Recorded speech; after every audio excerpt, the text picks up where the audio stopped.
Welcome back to Bangladesh and the World, where we explore how different sectors are navigating the country's post revolution transition. Today's episode is part of a special series where we speak to leading business voices about the economic pulse of Bangladesh. Our guest today is someone who has played a pivotal role in shaping the real estate landscape over the past decades, Mr. Faizur Rahman Khan, Managing Director of BTI.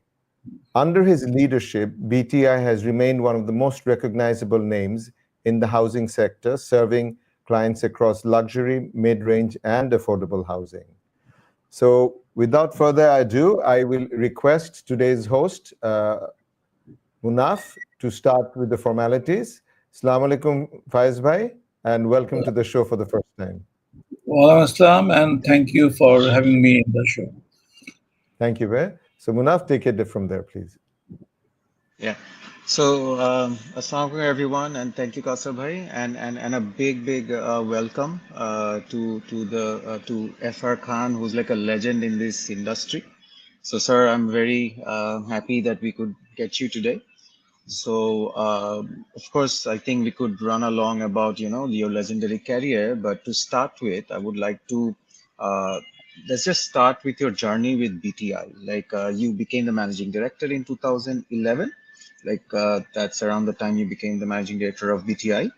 Uh, uh, can you give us a picture of how BTI was at that point of time and how it has transitioned over the years, like right before maybe 2024, like mid of 2024, before the entire political landscape of Bangladesh changed? Yeah, I'll very brief in your sort of my journey because it's a 42 year of journey and it's little difficult to give all in one brief. To start with, actually, I did my graduation from BUET in civil engineering, and then I joined BUET actually, and then I went for my masters, and then I went to AIT and Japan, and did my masters in real estate also, in addition to structural engineering and business administration. After coming back, I was consultant for some time, and then I found that in Japan actually, since real estate is a product which is like industry, you make yourself, you design yourself, you market yourself, you sell for yourself, and you're responsible for yourself, which I found to be a little exciting.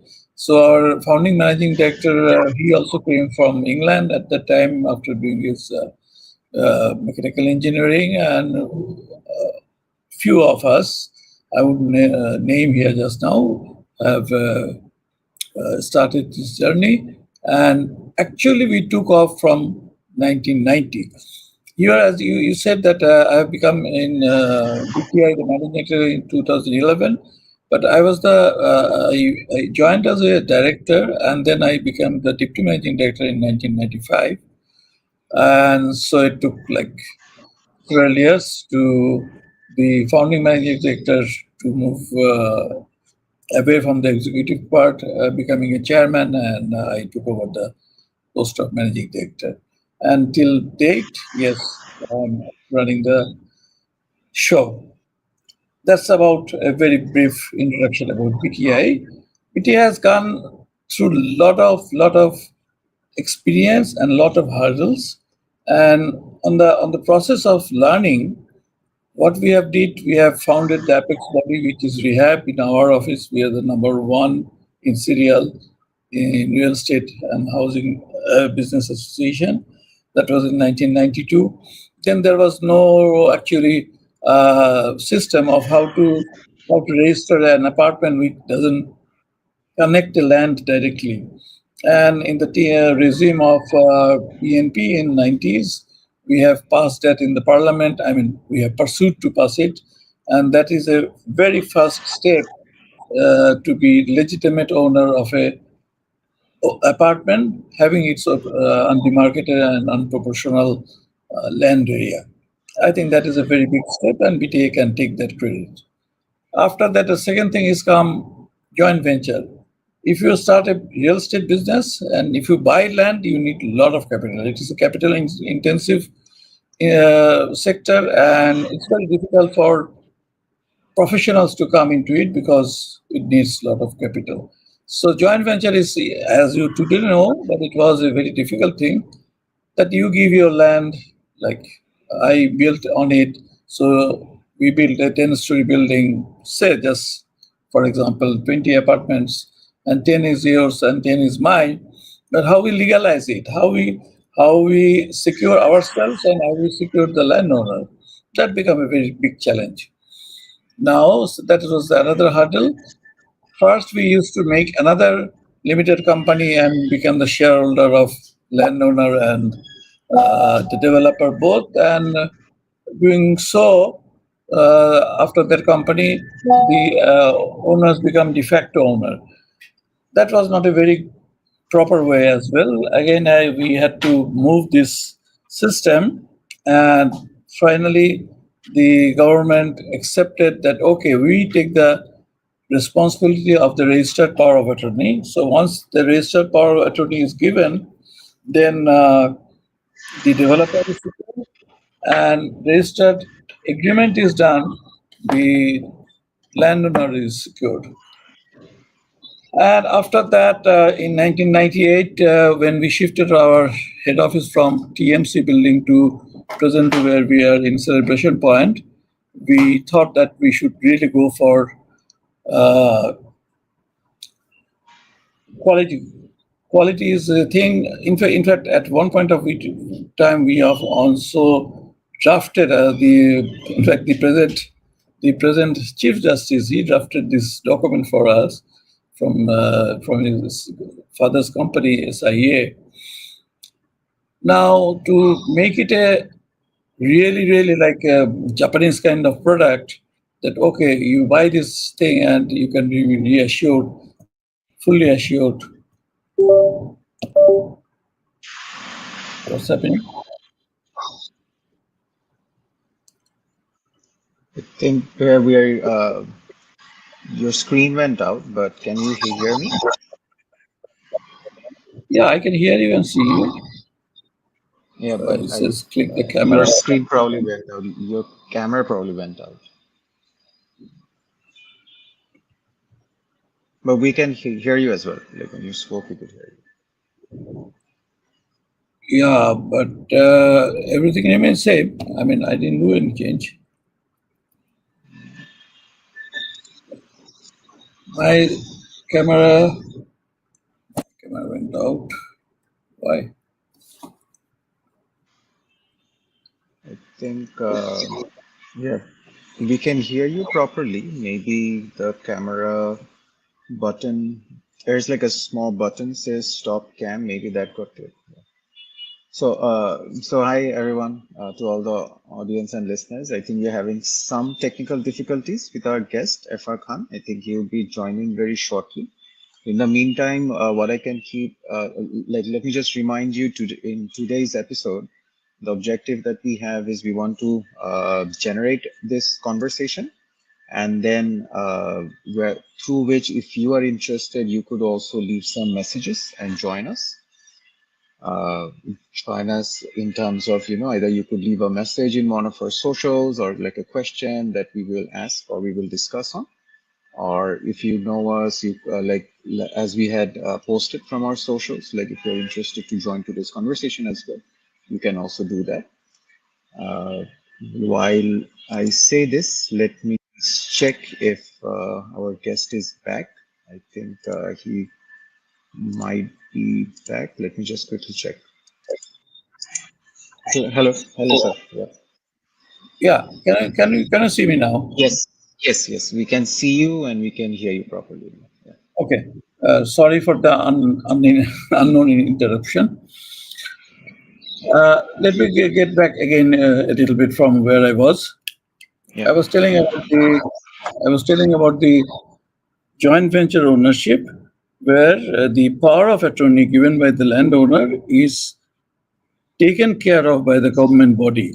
So that's a very secure power of attorney. So the developer is secured and the landowner is also secured, and so is the deed of agreement. From that time, then really the real estate development started booming, and many other companies joined in. And today, there are 1,200 real estate members in the rehab, but practically, actually, I would say maybe 20 companies are in full operation. Then I was coming to the quality assurance of the product. Now you are a purchaser or you are a landowner. How would you choose? How would you choose which developer to go or from whom to buy? And in 1998, we registered ourselves with certification of ISO 9001. We are still holding it and renewing it every year. But after that, of course, some other companies has also to. But I must say that the ISO or whatever marketing anybody else do, the best checking point is your clients, what your customers tell about you. So we have like 7,000 plus clients and landowners. So anybody coming to us, I first say that don't come because you know me or you have heard of PTI. We have the list. If you want, you please talk to them. If they say that, okay, this is a company or a product you can go with, that is the best thing to choose. So in 2009 and 10, there was a recession all over the world in the real estate. So the like when we take a land, like we took a land in Dhanmondi, not assuming after proper survey, we found out that the cost of the price of the apartment would be like 18,000. But when we went into the market and the sudden fall came, it came down to 12 to 14,000. So which is a big gap, and all the companies has to go in a big struggle, including BTI. But Alhamdulillah, we have sustained that. We have stick to our commitment. We have stick to our quality, and no other customer of us could understand really what has happened. Then came the challenges always bring opportunities as well. That's the saying, but you have to find out where is the opportunity. Then we decided we will, as a vision of the company, we will serve all the segments of the society, from niche market to the affordable market. And we started mid-market operation more rigorously. When COVID came in 2019 end or 2020, the first opening day was 1st of July in 2020, and uh, I made a Zoom meeting with uh, all the customers and owners at that meeting, where they thought maybe I would be telling that look, there was a COVID and there will be a delay in handover or something like that. But interestingly, and after working out, in these 2 months, we have worked out how to come over this situation. So after technically working out, financially working out, I have given our commitment from BTI that your handover date will not be changed by one day. Even the COVID has done so much of effect in the total social market scenario. So that was really we did. We started handing over from October, and people were really happy, and we were happy because our customers are happy. This is a one learning you see. If you Yeah. can make your commitment and your other side of the table or your customer happy, automatically you don't have to market anything. Automatically your Yeah. positive comes in. Yes, you may have a lot of pain in going through the process, but you can share that pain, but you don't have to share anything physically from them. And we didn't do that. Now let's come to, I'm going a little faster, of course, because I've already spoke a lot. Yeah. Let's come to the July Revolution. Yeah. Like right before, what was the situation like? And then because, yeah. Right. So July Revolution, I am not a political person, neither the company is, but we all are aligned in what has happened, what will happen. I mean, in spite of the July Revolution would happen or not, the economy was in a stage of collapse. Anybody who is who is more conscious would understand it. Even the earlier government has understood it, and they were taking maybe their own strategy. So what we did is we started more concentrating in the mid and the affordable market. Now, immediately after the July revelation, first of all, I'm not going into the detail of the revelation and impact on our process because the first only impact would be selling would go down or price would go down. Now, Like Alhamdulillah, I think I want to add something, like add something here, that is regarding, like, right before the July revolution. Even though the overall economy was, we all saw that various sectors were like predicting that, the economy is not that great. But if I look at the entire period of the last regime, like the Army League regime that we had for like 15 years or something, like real estate as an industry really grew, right? Because there was the mid markets which grew, there were smaller, like for even for like middle income groups, there were various sorts of options that grew. What do you think was the main reason for like as an industry, not just BTI, because BTI we all know has been very successful and is still doing really well in terms of the industry. But in terms of the overall industry, what do you think were the main drivers for this like for this sector booming over the last 15 years? well, I mean, I might sound little harsh, but that is the fact. The industry was booming or very good enough because certain people has huge amount of cash in terms of money in terms of cash or whatever it is. Now that's a very political thing how they did it. I am not going into it then. Now even if they had invested all those money into the country, it would have been even better, but unfortunately that didn't happen. But many of them has their families here and they have invested, and there are different tiers of people who has easy money, so they have invested. So most of the companies you will find was working on the tri-state and the costly areas, so the profit margin was very high, and the selling was very much more easier because when you bring a bag of money, it's much more easier to sell because we are not the bank or anything to ask that where did you get the money. That's their problem.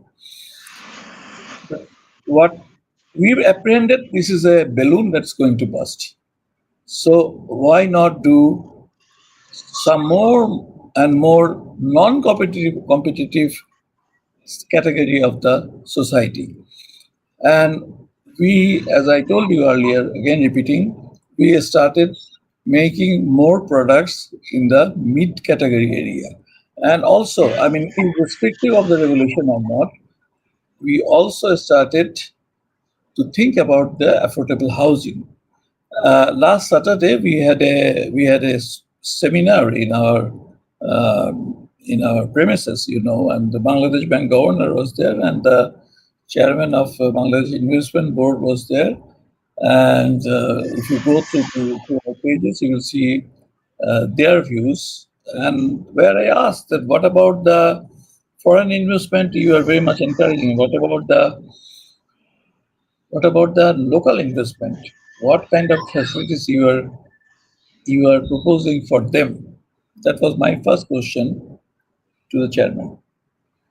Secondly, the Bangladesh Bank governor, who very specifically not only explained, committed, I would say, and he has been quite successful in this commitment in such strategies you take, that the inflation rate he will bring down up to 5%, as he said. Inflation rate, even if it comes up to 6%, the interest rate is very much in ratio with that. So when the borrowing rate is low, and the mid market or the affordable market can only be served if the, if the prospective purchaser can borrow money at least 50 to 70% of the cost. Otherwise, for a salaried person whatever the price is, it's not possible to buy it Yeah. on his own savings. So that is how, as you have asked, that we have, and we are also again we'll do some more seminars. We are trying to make people understand that look, investment in your asset, say, rather than investing in luxury goods or putting the putting the taking away the money from the country and things like that.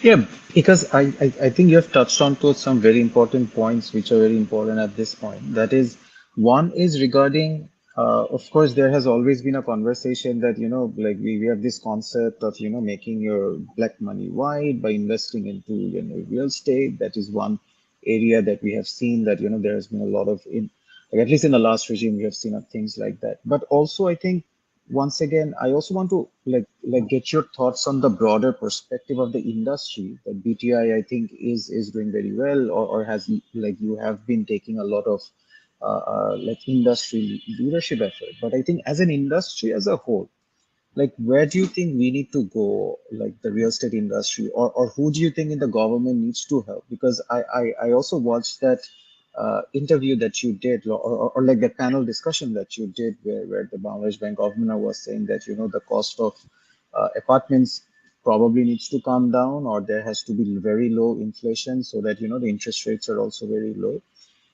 Then in order, and then of course the BIDA chairman has been saying that we will get more money into the economy from foreign investments.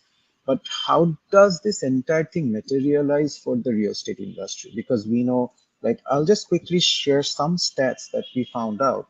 And out of that, like for example, from the Gulshan sub registry office, we saw that from between January to July 24, there were 728 luxury flats that were sold, which was like totaling to around 8,000 crores. And then, but from July 24 to March 25, like this is right after, the political landscape changed in Bangladesh, only 39 such flats were sold. So what was really happening there? Does it mean that it was, okay, the black money people have left, so now there's no one to buy it? Is that the situation? In fact, the rehab president, I think he also acknowledged the fact that even in the mid-market range, because of the economic condition of and like housing has slowed down significantly. Like there are around 2,000 economic flats which are still remaining unsold. So what has really do you think has happened in the last like 6 to 9 months, and what do you think as an industry you need, or the entire industry needs, because real estate at the end of the day is kind of a reflection of how the economy is moving, right? Like earlier we could see, like I think in Gulshan or in the tri-state, uh, in Bangladesh, flats were being sold for over like $1 million, which is like a lot of money for a place like this. But now it seems like the industry is not in a great shape, or is it? And what sort of support do you think is required from the government, from this one and whoever will come next? As a matter of fact, you have answered yourself, so I don't have to go really into that detail. You see, when you look at a apartment price, it has got two very driving factors that determines the price. One factor is the interest rate for borrowing, not for us, for the purchasers, and the second one is the land price. So let us not talk about really tri-state or Gulshan statistics. We should really be focusing on an apartment which can be sold for 50, 60 lakhs. Max is 1 crore. And I'm sorry, there was little disturbance.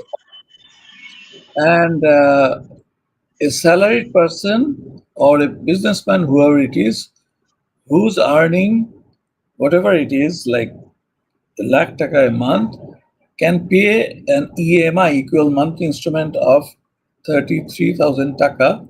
Why I'm telling 33,000? Because that's the figure globally accepted, that if you spend one third of your earning, you have a comfortable life with a reasonable EMI.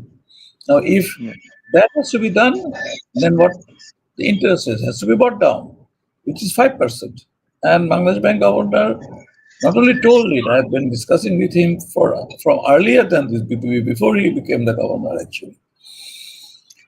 Now he has showing some bright lights, so we hope that this will work.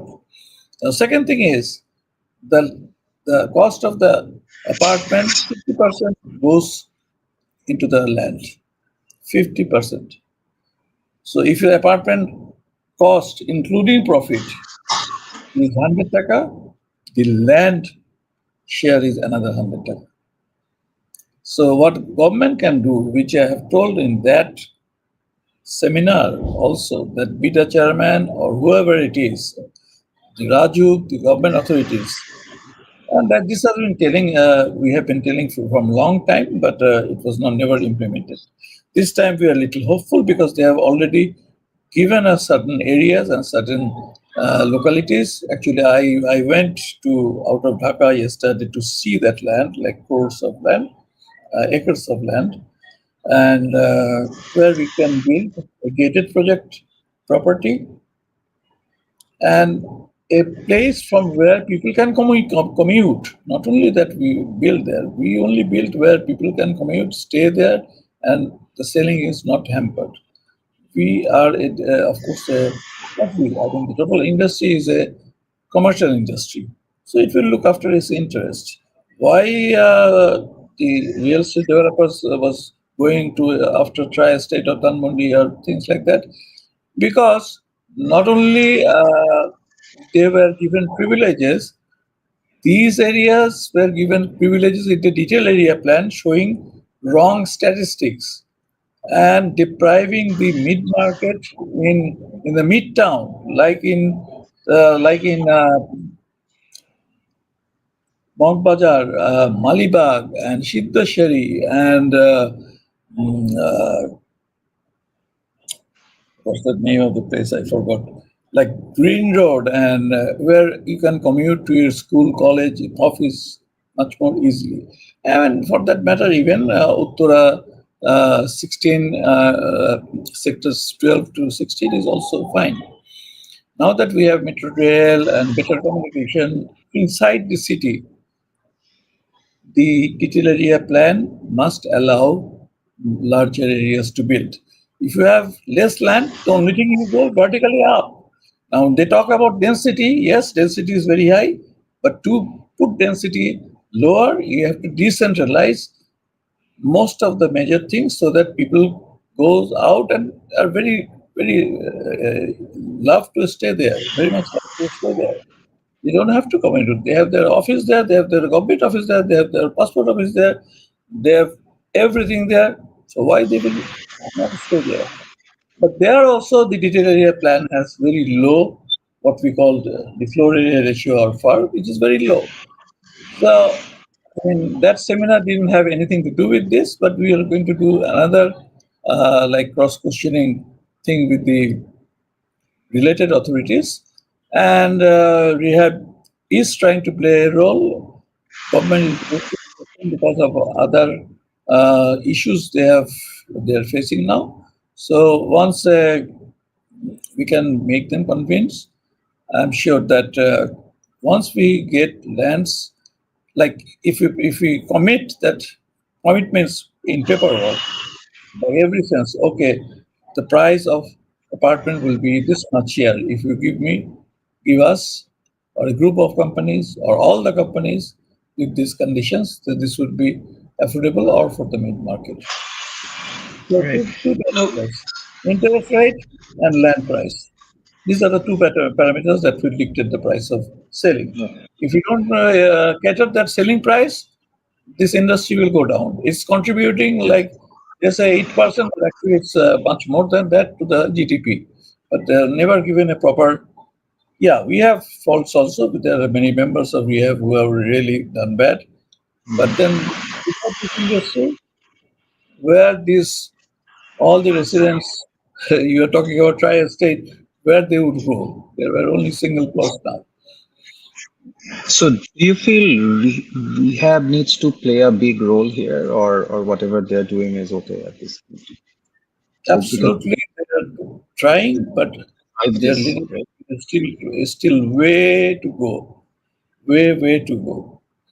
Actually, they personally, if you talking to me, yes, they call me, and then they formulated something, and I was not in agreement with them because they were asking something much bigger, which they shouldn't. It should be rationally logical. Huh? Then only you can talk. If you're talking about negotiating in a logical way, and the other part is also logical, then it will Yeah, go. because It we will. heard one of the former rehab directors, I think, quoted that the interim government should let black money get invested into real estate again to help boom this. Is that a way to go for us? Because we have If seen you that ask, happen a lot. yeah, I'm telling you a very straightway answer. You see, by doing wrong way, a nation, economy, or industry cannot sustain.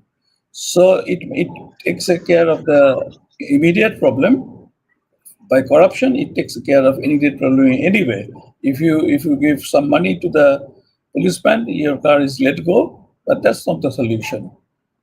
The solution is you make a law for everybody, and that law has to be applied so that's how the Singapore has become like this from 1980 Absolutely.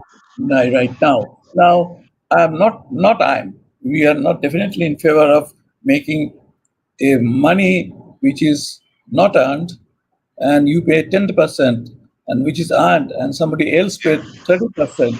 How can it is justified? Being a fully educated person, we cannot really let this go for years after years.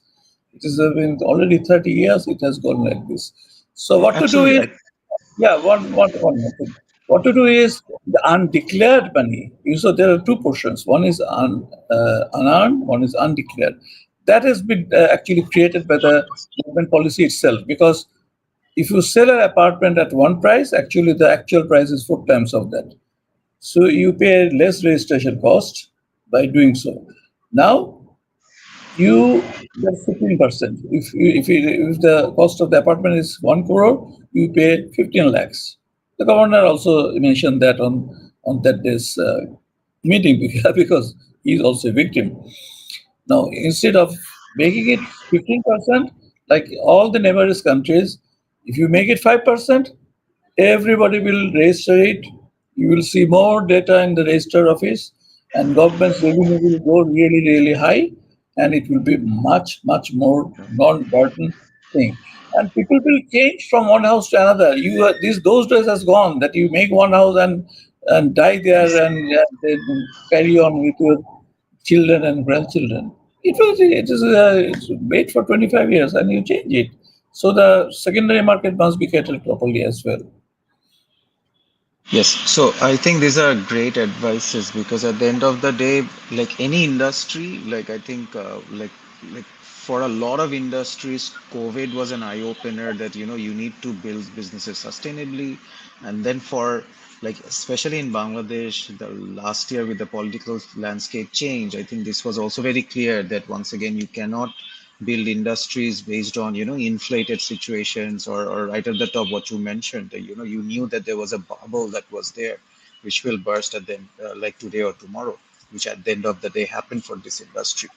So, sir, I want to thank you so much for your time. Like before I let you go, I would like you to give us.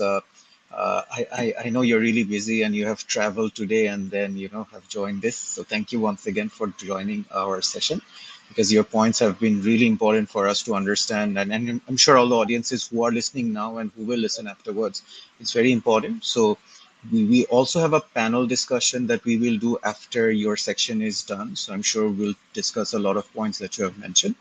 But I just want your parting words in terms of what you feel is what you feel we like. If there is one particular thing you feel the interim government needs to do in order to start fixing the real estate market, what would that be? And yeah, so for your parting words.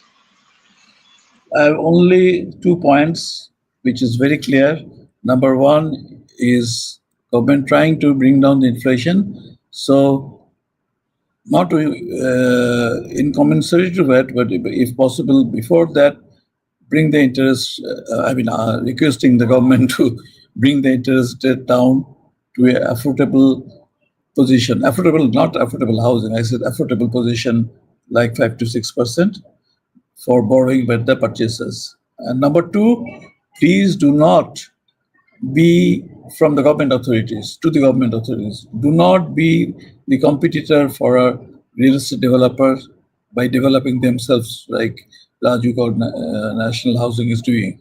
You are facilitator. Please facilitate. Please remove bureaucracy and corruption, and let us have larger chunks of land with whatever condition you think is right.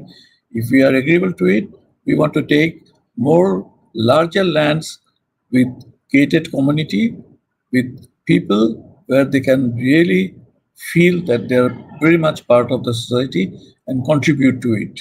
And actually, they are the main part of the society. Thank you. Thank you.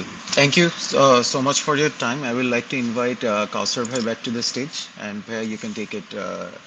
Any closing words you want to say as we move on to the No, next part of the conversation? thank you, Faiz Bhai, for your insightful comments.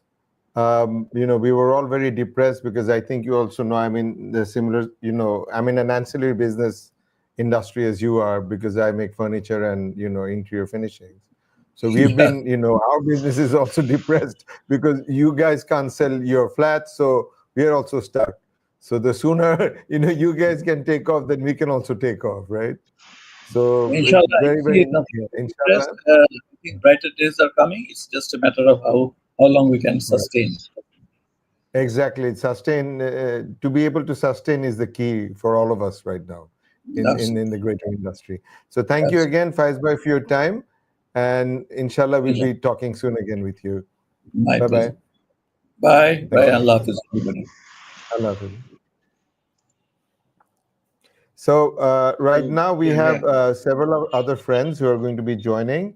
So right now, can we bring in Saiful Islam Bhai, kindly? Mainul, if you could do the honors.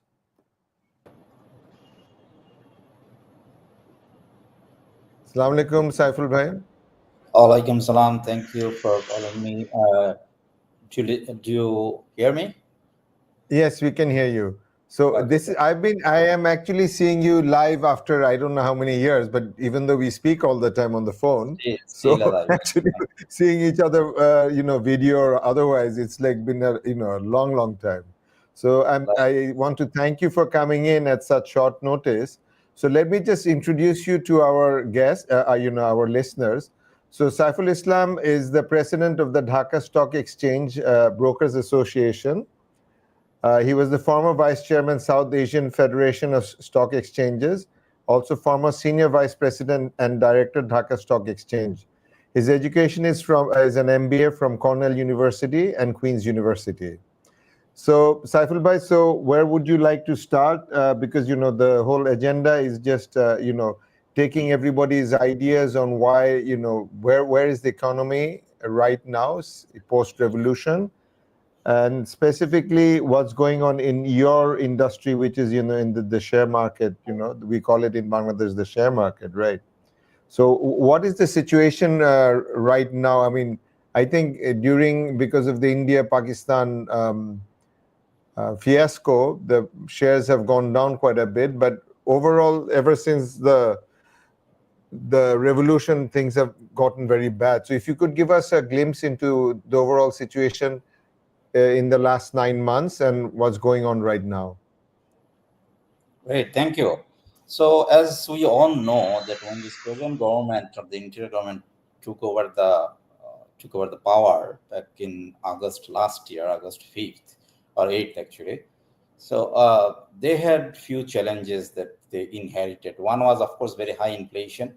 Second was a high unemployment rate. The banking sector or the financial sector was more or less collapsing. The banks were looted. The financial institutions were literally looted. And I mean, we didn't have anything to say good about economy at that time. So the present government took it over, and it's not going to be easy to fix the issues so quickly. So there is no quick fix. But of course, they have been trying. So the good thing what they have done, if you ask me that what is the biggest achievement of the present government, I would say that they have brought discipline in the financial system, in the financial sector, in the banking sector. So we can say that the bleeding has stopped. At least the people are not there to come into the bank as if they're the owner of the bank and, I mean, take the money away. So this is the great achievement. This is a comfort for the entire country, for the economy, for the nation. So the second thing is the other issue that we have was the depleting reserve, because we all knew that the money was siphoning off, but we, the general people, the common people, didn't have any. So that has also been taken care of. So the central bank, as the government repeatedly said, that he has not sold one single dollar from the reserve. So that's something that one should know how to maneuver in the system, and I think they got the right person. So in the economy, of course, there are still challenges. The inflation rate is very high. The interest rate is also very high. The previous guest, has highlighted the impact of the high interest rate in his sector, but it's a problem on the overall economy. And the other thing that I should say, that the private sector growth is nearly 3 to 4%. The GDP growth, as predicted by the World Bank, will below 4% or something around 3.25%. So, I mean, if you ask me that how is the economy, so it's too early to say that it's doing good or doing great. But I think we have to be patient. We have to give them some time. The main issue is that whether we are on the right track or not. So as I'm in the stock market, I'm in the financial sector, I can say that the financial sector is being taken care of. But then again, we have many problems. Like I said, we have problems with the state-owned banks. We have problems with most of the banks. Okay? So in the last year, in 2024, so we had around, like say, 50 listed banks, or I would say 45 listed banks. And so far, 16 banks, mostly good banks or good ones, we say, have disclosed results ended on the 31st of December 2024. And 12 banks came with positive growth and 4 degrowth. Some of the banks still couldn't close their financial statements yet because of the NPL issues.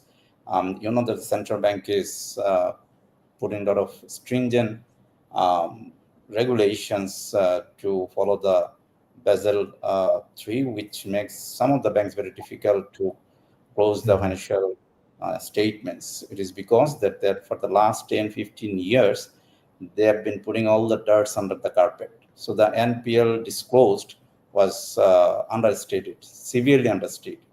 So they are having issues. The NBFIs, which we call like say the leasing companies and the other financial institutions, are also having problems. Like say we have around 35 financial institutions, out of which I would say 5 or 6 are doing well or okay.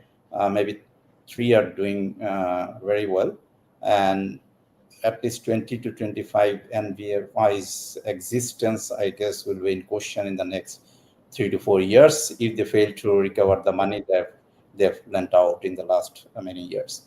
And the main problem is that the money was taken by the sponsors. It's not the case that you have given the money to the business people. They have lost the money. They are trying to recover. It's not the case. The genuine case is that the sponsors or the owners of the banks have looted the banks and NBFIs and also the insurance companies. Like say, if you look at the life insurance companies, I would say 90% of the insurance companies are not honoring their claim. So that's very common. In the general insurance companies, say if you go for a big claim, you are a businessman, you know that if anything goes wrong, you'll go for the claim and you don't know, I mean, how long it will take to settle. Maybe you have to go to the court to Oh get my. the, so there's very common. So these are all issues inherited by this government, and we cannot expect a quick fix. So we have to wait. We have to give them some time. But the issue is how long? So there's the big question now. So in the stock market, should I continue, or you have, if you Please, do not have please, please. No, it's very interesting because it's your point of view. That's exactly what we want to hear. Okay, so like say in the capital market, so when this present government came on the August 8th, like say, or August 5th, the index was around 5,300 something, 334 or something. And then in 3 to 4 working days or trading days, it climbed up to 700. It climbed up to 6,000 something, 6,015. So the index went up by 720 points or 19 points. So that was the peak during this previous government, and from there it has declining continuously. It has shown a downtrend, and it stands now around 4,900 on the last working day. So in total, the market has lost 1,113 points from the peak, which is close to 20%, around In 20%. valuation, how much would that be? Like say 50 billion, almost $10 billion. Oh my God. So it's a large That's amount. tremendous amount of money. Yeah. Tremendous. And Of- on the net basis, like say when this government came in power, the index was 5,334 and now it is 4,900 something. So it has lost around 320 or 30 points. So this is what the situation. And if you ask me what is the main reason, I would say the main reason is that the capital market as a whole was not running in the proper manner during the last 15 years period. So I mean everything went wrong. So if you look at the market, we have around 150 companies listed in the last 15 years. Out of 150 companies, you will not find 100 companies actually in operation. So the I would say Very the fake. They're all fake paper companies, right? the companies with no fundamentals, I mean, overstated financial statements, profit, balance sheet, they got listed with the blessings of the people then in power, and now you won't find the company. So Right. these are, I mean, these are big issues, long-term issues. I mean, we cannot fix all the issues in a month or in a year. And No, then, no. like say, the other problem is like say, we have a big set of market intermediaries, like say stockbrokers, merchant banks, asset management, credit rating companies. So the volume is very badly needed in the market for their existence because they earn money from the volume, market volume, and the volume has gone down by almost 20% in the last 9 months. So Oh my God. yeah, so these are the issues. These are the worries that we are going through. Um, the unfortunate event is that the central bank, I would say, is running well, in the sense that within the government, the system is working, the governance is there. They are trying to bring new regulations. They have a lot of concerns from outside. Also, the central bank people in Bangladesh in general are good in quality. So they all are now trying to fix the issues from a long-term perspective under the present government. But it's not the case in the stock market. So in the So stock where market, yeah, please. Yeah, just wanted to add something, Saiful bhai here, like for the conversation. That is, what you have painted is an absolutely the right kind of picture, the real picture that is out there. But I think for the capital market in Bangladesh to at least start showing something positive, it's extremely like it is extremely crucial, right, for the investors to see something which will give them some positive motivation to get into this, because I understand that it's not possible to quickly fix whatever has been made wrong like over decades. But what about the investors? Like what is a positive thing that they can look forward to? Like what can the government do, or what can DSC do, or central bank do? Because at this point we are in a very pretty desperate situation, right? Because the capital market seems to be uh, like in a severe issues, and we hear about so many people who had so much money placed. They're in a very bad shape now, because that brings up more challenges, because there are so many people, they're not being able to do anything. So what would you say, like in terms of, like, I understand in the short term you cannot fix it, but there has to be things that people, especially the investors, need to take positives, like what are the small positives or the small milestones, if achieved, then you feel that okay, now we are in the right track.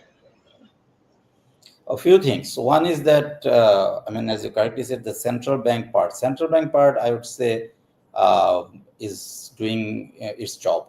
The central bank or the banking system will see, will have crisis, we will have issues, we will have challenges. But if the things go in the way that it has been going for the last 9 months, in next 1 or 2 years, we will see big changes in the financial system, financial sector. So we are quite hopeful about that.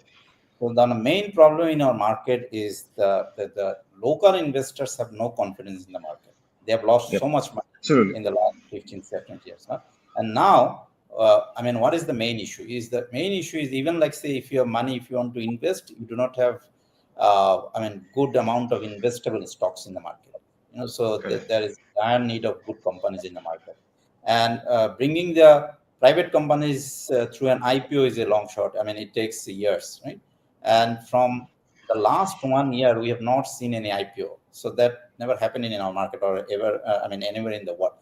But now, what are the remedies? So what we have been asking to the government, that the government should bring the state-owned companies or enterprises, like, say, at least 10 good companies, big companies, because they can come through direct listing. The government can come and just offload the shares. So people would like to have good shares to invest in the market, both local and international. So that's one issue that the government can do immediately to bring the confidence back into the market. So then the other issues that the like, say, the reforms is a long shot. Like, reforms is a Yep. continuous process. So if I say that we are bringing the reforms, of the BSEC is bringing the reforms and we have to wait, no, that's the wrong thing. BSEC or stock exchanges, they should continue bring reforms in the system, as the situation demands. Yes. Now they should look at the size of the market. They should enrich the market with the good stocks and biggest, large stocks, and they should also emphasize on the governance. And that's a very crucial issue on the financial statements of the listed companies. That's a serious problem in our Bangladesh. They should get it fixed. Right. And then the stock exchanges. The stock exchanges are the primary regulators. But the stock exchanges in Bangladesh, I mean, you won't find their existence. So at the end of the day, it's all BSEC. So that's not the right thing to do. The BSEC is, what BSEC is doing is macro management. They're fixing the issues. It's not their case. Mhm. They should look at the long-term strategy. They should look at the long-term perspective of the market. And what I've been saying, that the government, whoever, whether it is the interim government or political government, they should have a narrative. They should have a philosophy for the stock market. So what they want to see in the market, where they want to take the market in the next 3 years, five Yep. years. So in our market, the debt equity ratio is a weird situation. You'll find many companies, the revenue is $1 billion, the capital is not even 50,000 US dollar. you know but they are taking the loan. Whenever they go to the bank, they are flooded with the money, and they have never been asked by the financial system, like, say, the banks or NBFIs, that no, you have to have it, reasonable uh, and debt equity ratio. You have to go to the market, you have to raise fund if you do not have your own capital. So this is something missing. So we have been asking to the central bank that if this goes on as it has been for the last many years, then you cannot fix the financial system. At the same time, the stock market will never grow. So you have to make sure that money in the banks are not easy for the certain group of people. Right. So, Right. so these are the issues that we have been trying to pursue to the government. Understood. So Kaustubh, I think we have other guests who have joined, so we will just Thank bring them you, on. Saiful Bhai. If you'd like to stay, I have another two friends coming in. One is Amadir Fahim Bhai, who is the MD of BD Jobs, and we have a very old friend of mine, Omar. He's the MD of Hamid Group, a very big RMG manufacturer. Yeah, yeah, So, yeah. guys, could you say hi? Omar, are you on? Can we see you? Yes. Hello, Hassan. How are you? Okay. I'm sorry. I think you had to wait a little longer than No, I was no problem at expecting. all. So sorry about that. Yeah. So why don't I introduce everybody to everybody else? Do you know Saiful Bhai by any chance? No, I don't believe I do. So he's into the stock market. So Saiful Bhai is he's the president of the Dhaka Stock Exchange Brokers Association. If I'm not wrong, right, Saiful Bhai? I've Yes. been listening. That's true. Yeah. Right. Okay. And I think you have you met Fahim Bhai, the BD Jobs MD? Oh, yeah. No, I haven't. But I use your site to recruit a lot of people. Okay, great. That's great. So it's good. We actually wanted something like this to have a very broad end discussion because Sure. I really wanted to start the discussion with Faiz Bhai, but Faiz Bhai being a very the old salesman that he is, he didn't say anything controversial. So I was expecting he'd be a bit more, negative about the whole thing, saying, the government is not helping us because the stats say for themselves, speak for themselves, right? I have one Sure. friend who's a major real estate developer in Dhaka. Uh, he only sold two flats out of his, I think, more than 100 flats. He only sold two flats in the last 9 months. So that's a very desperate situation, especially for people who Okay. are just aligning to a specific, segment, say the luxury or the mid segment. So they're in a very, critical point. He's taken out several hundred crores in loan, which he was supposed to pay over the year. And, since he's not being able to sell anything, so he's stuck. So if he's stuck, then that means somebody who, like me, who manufactures kitchens and fine furniture. So I'm stuck because, his customers eventually become my customers and also customers of several, at least 100 or 200 other manufacturers and vendors. Like, you have maybe the glass company, the floating glass company, you have the aluminum company, the rod and cement company, right? So it's so many things, right? So it's all added, just like you're doing garments. I mean, if you stop, if 100 Bangladeshi garments manufacturers stop buying raw material, they just stop there. So that would mean, cotton not being bought, threads not being bought, so many other industries get affected, right? So, I have felt, and everybody's been calling me from different trade bodies and saying, why aren't you starting a dialogue and asking people to, start discussion? So I thought, okay, let's have this first one, very ad hoc, we can all discuss, try to get into the root of the problem, and then from there we can formulate some ideas and do some better sessions after that. So we want to open and maybe Fine by, would you like to, do you have any questions or do you want to start with something that everybody else, our other two guests can also, discuss? Yeah, I mean, all three of you could discuss while the two of us, we are there just to moderate them. No, I think Omar Bhai can start. Probably I can respond later. Omar, then you start, please. Okay. So how is your industry right now? All right. So I've been listening to everything all of you have been saying with a lot of interest. But I think uh, the most important thing we're facing, not only in Bangladesh, but globally, is Trump's tariffs. Okay. Okay. I don't think people realize what the impact is going to be in the next month, 2 months, 3 months. Trump just decided 1 month ago that he's going to raise tariffs, and he raised the tariffs for China to 145%. As a result, China has stopped all export to the US, where companies like Amazon, Walmart, Target, Costco have no goods coming in. Do you understand what that means? Definitely. These Definitely. That means, companies, these companies have paid billions of dollars in payroll to employees, but they will not have goods to sell on their shelves. How long can they sustain without going bankrupt? So over the next 3 months, we are going to see, especially in the RMG and the footwear sector, huge bankruptcies happening in America. What does that mean for you in Bangladesh, for the manufacturer in Bangladesh of these shoes and of these clothes? What that means is that if you have a US customer, my request to all of you is please don't accept any order without 100% payment in advance, because they're going to place the order with you and then they're not going to take the goods because they're going to be bankrupt before your goods are shipped. that's Now, very, I, very I don't want to scary. Very sound scary. alarmist. Yeah. I don't want to sound alarmist, but this is where we're heading.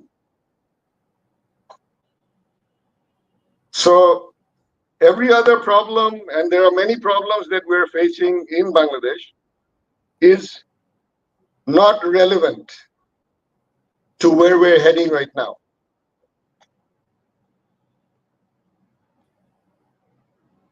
Okay? And Saibal Bhai, I really appreciate what you were saying about the banking sector and the problems that we're having in Bangladesh.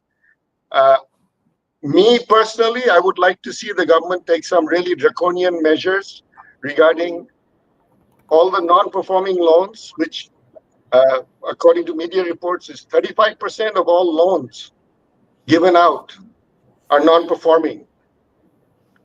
And those loans have been basically stolen by Awami League and the bank directors and the bank owners. So I would request this government to go back to some like really draconian measures right now and do what we did in 1972, which is nationalize everything. All the property, all the factories, everything owned by Awami League and the bank directors should be taken over by the government, should be liquidated to repay these bad loans. Otherwise, we are going to have, otherwise you and me and everybody else is going to pay for this. Understood. Understood. I think I told you I'm working with the leasing company. I'm lead member of the task force for recovery, and I'm seeing the hundreds and hundreds of scores. The board, the directors told, they made fictitious names. They took the money, and all they did was write in a piece of paper that I'm giving my personal guarantee, and those companies are not there. 300, 400, 500 crore. I mean, I'm just seeing files like that, just boggling my mind that this money is gone. This money is gone. So unless something like what you said, very draconian, if something like that is not done, we won't see light at the end of the tunnel. I think you're right. I think you're right. No, and it's, the Awami League government wasn't just happy with stealing taxpayers' money. They had to steal the depositors' money and basically just cripple our whole banking system and cripple our country, cripple our economy. And are we just going to sit back and allow this to happen? No. Or what are we going to do? No. That's why I'm doing everything that I'm, all these advocacies I'm doing is basically to fight all that in whatever way I can. And I think everybody right now, do what you can do for your country, ask what you can do, that old thing by Kennedy, just try to do whatever you can. That should be everybody's motto right now, to save their country from that ruin, because to me, the battle has just started. It's not, it didn't end in August 5th. It did not. For me, it didn't. For me, August 5th was just the first battle, and we have to continue until we can win. But very few people realize that. Well, this is one of those situations where it's too big to fail. Or we go into Right. total anarchy, we become like Sudan or Somalia or, you know, Mhm. one of those kind of situations. Mhm. Right. Fine, bhai, do you have anything to say? What Omar is saying? Thanks. Actually, on Omar Bhai, I can actually understand the frustration or anger of Omar Bhai. Of course, we would like to, I think I would also advocate about nationalization of some of the assets of those kind of thugs who have actually looted our banking system for last 15, 20 years. But the Omar Bhai, the issue is those people are actually gone. Most of those people are outside the country, and their assets are almost kind of probably one tenth of what's in the paper. So even if you nationalize those things, I'm not sure how you can actually save the banks. Unfortunately, probably some of the banks might be actually. I would say that they probably would. The central bank should let them have a natural death. And of course, we know that there will be some issues with the depositors, but you know what? Like, a lot of the depositors are also kind of like what I see, that even in last few months, central bank has actually bailed out some of the banks by giving them loans. I'm not going to say the names, but this is also another kind of continuation. Why should the taxpayers or the kind of future generation pay any more about these kind of things? So if some of the banks can't survive, I think they should actually die. Or probably we know that some of the banks, despite this tough time, are making huge amount of profit. There are 8 or 9 banks, including some large banks. Let me name some of those kind of: Citibank, Bragg Bank, Prime Bank, and all those banks are actually making record amount of profit, having 60-70% of growth, yearly growth last year. So, and this is also kind of, they are getting the benefit of our financial system. Unfortunately, it is not that they are actually very smart and they are kind of making good decisions only. It is because they are actually earning money from the treasury. Saiful Bhai is here; he can actually say much more better than me. But like, if they are allowed to make huge amount of profit, why not the central bank make it mandatory for them to kind of acquire some of the problem banks? Of course, the valuation and other things can be mediated by the central bank, but I think we probably need to make some disruptive actions or disruptive steps. On the Saiful bhai, whole, what is your what would Saiful bhai, what is your suggestion? What Fahim bhai is saying and what Omar just said, right? What would your suggestion be? Well, what we have heard that the central bank is working on a bank reconstruction act or reconciliation act, whatever they call it. So they are trying to bring out some regulation for the trouble banks. But if you ask me, I would go with Fahim Mashood that we should let some bank go. You have to create a culture of bank failing. So this is a bad culture that we have been uh, pulling for the last God knows how many years, that we don't let the bank fail.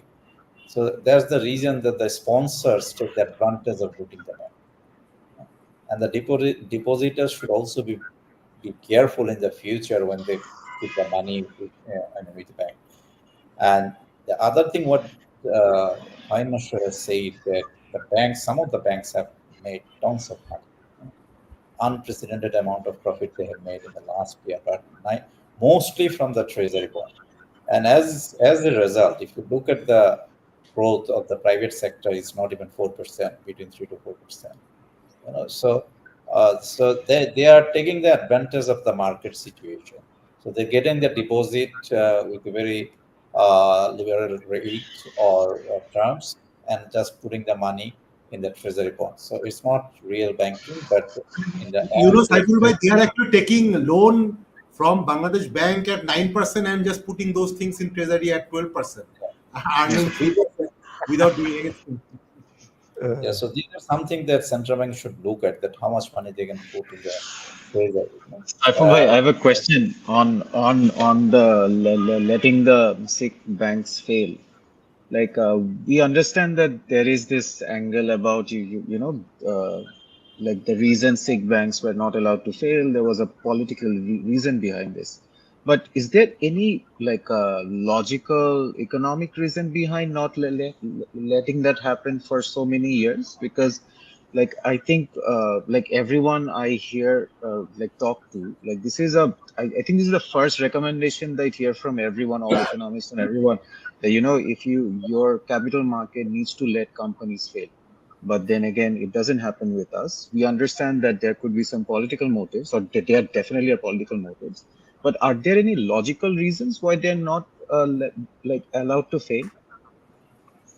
No, I don't find any logical reason that in the stock market, you have entry and exit. You have to bring the IPOs and you have to let go the bad companies through delisting. Right.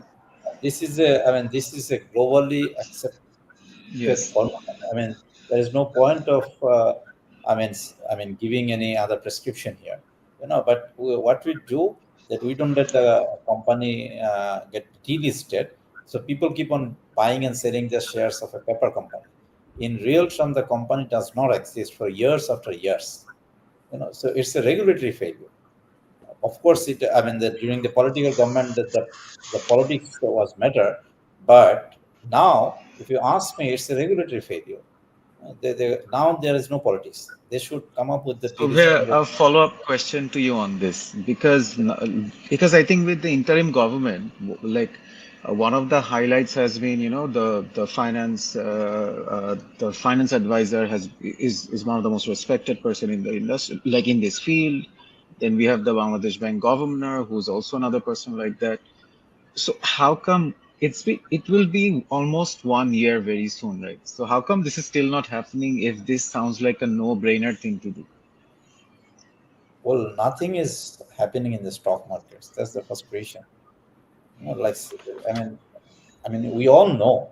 We can Yeah. discuss it the whole night, but there is nothing to be said about the stock market growth.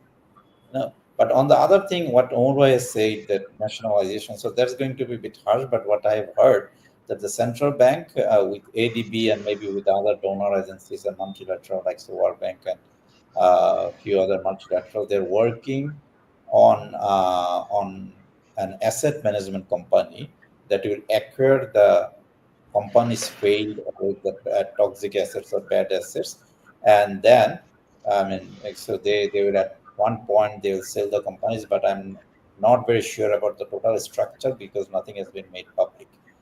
So it's not going to be nationalized, but somehow the government is thinking, or the central bank is working on a formula where they can acquire or confiscate the assets of those defaulters. They can acquire the bad asset, toxic assets from the banking system or banks and the NBFIs. They will run the companies, something of that sort, which is a workable formula if possible, but it's a long shot. But the good thing is that the central bank and the government and the multilaterals are working on these issues. Okay. Sarubhai, Omar, you wanted to say something? Yeah. yeah, ওই বাংলায় যেটা বলে রক্ষক যখন বক্ষক হয়, so the central bank is part of the problem. Okay, if you look at the percentage of bad loans of the nationalized banks of Bangladesh, where all loans were given on political consideration, not on the merit of the projects. So hold a huge chunk of these non-performing loans. That's point number one. nationalized banks cannot fail because they are backed by the full guarantee of Bangladesh Bank or the Bangladesh government. But these 10 or so private banks where the money has been looted by A, Army League, and B, the directors, uh, unless we have some kind of tangible action against these people, how do you expect depositors in our country to ever have confidence in our financial system? Do you understand the scale of looting that has happened in this country?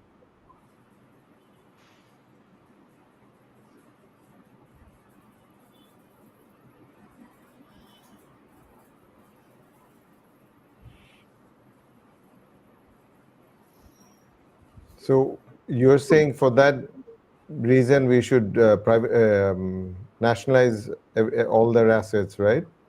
For that reason. Absolutely. Right. Of all the Yeah. nationalized, I would propose as a number one, all the directors, all uh, uh, uh, uh, the big loan defaulters, nationalize everything of everyone. Number one. But Number would two, that? Okay, sorry. Yeah. yeah. Number two, the nationalized banks, that is Shonali Bank, Janata Bank, Agrani Bank, Rupali Bank. They should be stopped from giving any more loans. They should be only used as collection agencies to collect deposits or whatever, and allow the performing banks to give those loans out for proper projects, for profitable projects, where you can get a return on your investment. Mhm. Interesting idea. Very interesting idea. But there's another problem that all those people, who stole the money, I mean, how much of their assets are really in Bangladesh versus how much is abroad, right? So that's another big question. Okay, so this is I don't have any accurate statistics of how much they've managed to loot and take out of the country, and Right, what right. assets they have left in the country. I don't have accurate statistics.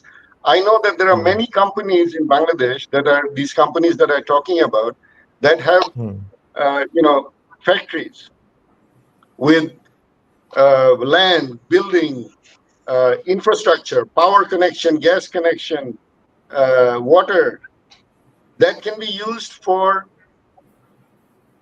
industrial development. That, if given to the right people, they can turn those into profitable concerns. That those companies are closed now. Those assets are becoming toxic day by day. Those assets are not being used day by day. Allow them to be used, allow them to create employment, allow them to create investment, allow them to create profit, allow them to pay tax to the government. Instead of allowing them to just rot away and their non-performing loans just keep getting bigger and bigger and bigger, because these Right. loans will never be paid. You know that, I know that. True. Very true. So we've spent quite a long time on this loan thing. So any other issues that we can discuss about the economy? I need to leave, but just before I leave, I can say a few things that you see that what I see that Bangladesh currently have a kind of two kind of issues, like say, of course, there are some industries, for example, heavy industries like rod, cement, glass, and all those industries. Those actually depended a lot more on the kind of big government projects, and also kind of like what Casey you were mentioning about real estate and other things. So those are actually having some hit, no doubt about it, because like government has actually slowed down lot of kind of big mega projects and all those things, and we actually had lot more capacity on those things like cement, rod, and all those kind of things. So it is very natural that these companies will actually get some hit. But if you see that some of the other industries like say FMCG industries, pharmaceutical, if you see last 6 months to 9 months figure, you will have lot of data that shows consistent economic growth. Saiful Bhai is here. He can mention that some of the listed companies which are either in pharma industry or FMCG industries, they are actually having, I would not say tremendous growth, but they are having a considerable growth, like almost 10 to 15% growth. So that actually shows that the purchasing power of the common people uh, is still maintaining. You might ask that why has it been like this? I think this is where the remittance actually is playing hugely important role, and we have seen like last couple of quarters have been having record amount of remittance, and just because the dollar price was high, so that actually benefited the poor people, particularly people who are outside the cities, but in villages where number of their family members stay outside the country. Mhm. So they have been actually sending money, and this has been consistent.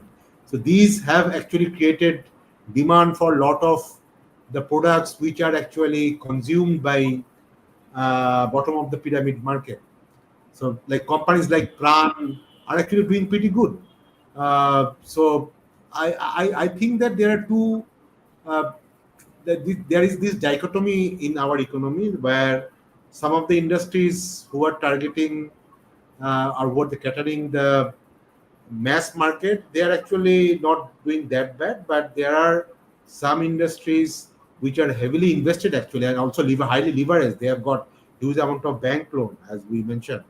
So they are actually having some tough times because of number one, the demand has actually reduced because of the lack of government projects, and also lack of like big real estate and other things, and also just because those companies are highly leveraged, a high amount of bank loan, and we have seen the interest rate increase for at least 2 to 3% in last 12 months. So that has actually also contributed to the cost of this company, whereas their revenues are not are flat. So this has actually made lot of stress in their balance sheet. So we need to come out of this scenario. So unfortunately, there may not be uh, like like very immediate fix until there are stability in the country. And once you, because like we all know that market is there, but Mhm. to take the opportunity of this market, there has to be investment, both local and foreign investment. We also have a lot of local investment in the country who are not ready to kind of put into the industry. So we actually desperately need some kind of political stability. And it may sound a little bit kind of uh, like weird to say that. I think I would say weird, but not a very popular thing to actually say that we really need early election.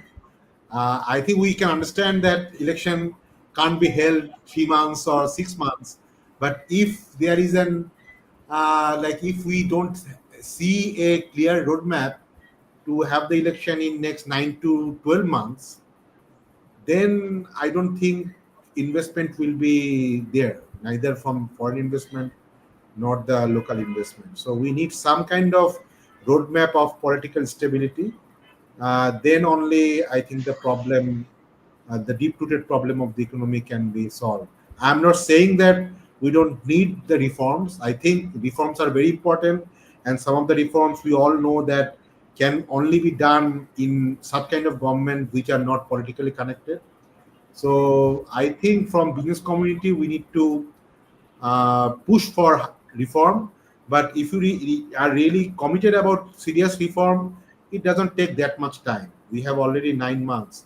So I think for for me, it is much more the intention than the time.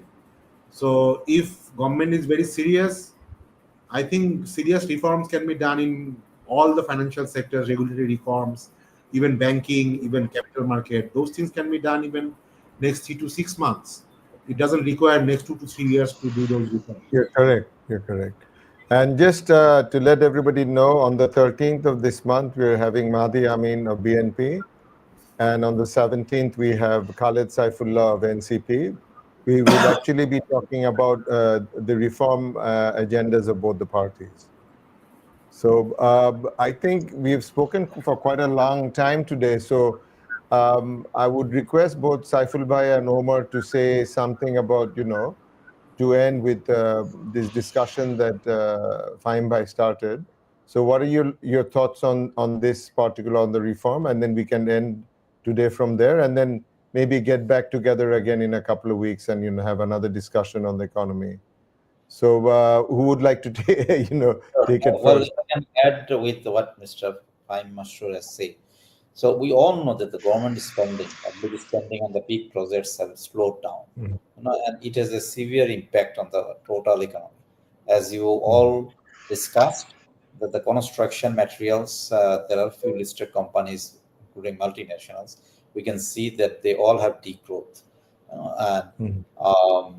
the inflation is also killing the people. I mean, there are some multinationals in the FMCG sectors who have done well, but mostly we have seen there is a demand decline. So maybe in the next few months, when the results will come out on the basis of the 30th June financial statement, we will see degrowth in the FMCG sector also. So, I mean, the reforms is, of course, we've been looking for, but reforms is not something that we can hold it for quite a long time, because I think that now an elected government is required for the long-term commitment. The investors, both local and foreigners, I think they'd like to see consistency in policies, and that can only be committed by elected governments. So maybe this is something that we all should think about to revamp the slowed economy. So over to you, Kaisar bhai. Thank you. Thank you. So, Omar, would you like to?